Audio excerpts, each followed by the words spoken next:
जीवन को बदल देगी ये छोटी सी कहानी। एक बार की बात है, एक छोटे से गांव के पास एक सुनसान पगडंडी थी जहां लोग कम ही आते जाते थे।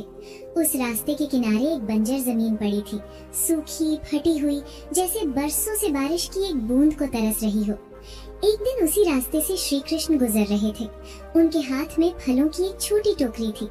चलते चलते टोकरी से एक आम नीचे गिर पड़ा। आम जमीन से टकराया और फट गया। उसका मीठा रस सूखी मिट्टी में समा गया। कुछ दिनों बाद एक चमत्कार हुआ। जहां आम गिरा था, वहीं मिट्टी के बीच एक नन्हा सा अंकुर फूट पड़ा। उस वीरान जमीन पर जीवन की पहली हरियाली दिखाई दी। राह से गुजरने वाले लोग आश्चर्य से उसे देखते, पर किसी ने उसकी परवाह नहीं की। गांव के पास ही एक लकड़हारा रहता था। नाम था रघु। मेहनती तो था, पर स्वभाव से थोड़ा कठोर। एक दिन उसने उस छोटे पौधे को देखा। अरे, ये यहाँ कैसे उगाया? उसने सोचा। कुछ दिनों तक वो रोज उसे देखता रहा। पौधा धीरे धीरे बड़ा होने लगा। उसकी छोटी छोटी हरी पत्तियां हवा में डोलती, मानो जीवन का गीत गा रही हो। पर एक समस्या थी। पास ही चींटियों का एक बड़ा बिल था। चींटियां पौधे की जड़ों को कुतरने लगी। पौधा मुरझाने लगा, पत्तियां झुक गईं, हरियाली फीकी पड़ने लगी। रघु ने ये देखा। पहले तो उसने सोचा, मुझे क्या, एक पौधा ही तो है। पर जाने क्यों उस दिन उसका मन बदल गया। वो घर गया, एक लोटा पानी लाया और पौधे की जड़ों में डाल दिया। फिर चींटियों के बिल के पास थोड़ी मिट्टी डालकर रास्ता बदल दिया ताकि वे पौधे तक ना पहुंच सके। धीरे धीरे पौधा फिर संभलने लगा। दिन बीतते गए, मौसम बदला।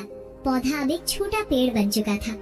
कुछ वर्षों बाद उस पेड़ पर पहली बार आम लगे, सुनहरे, रसीले, मन मोह लेने वाले।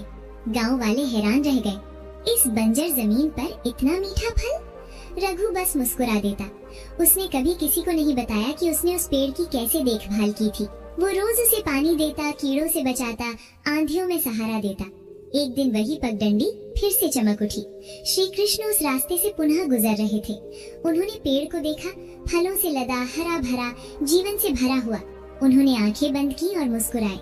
उसी समय रघु वहाँ पहुँचा। उसने उन्हें प्रणाम किया। श्री कृष्ण बोले, रघु, तुम्हें पता है ये पेड़ कैसे उगा? रघु ने सिर झुका लिया। नहीं प्रभु, ये एक गिरा हुआ आम था और तुम्हारा करुणा भरा पानी। रघु चौंक गया।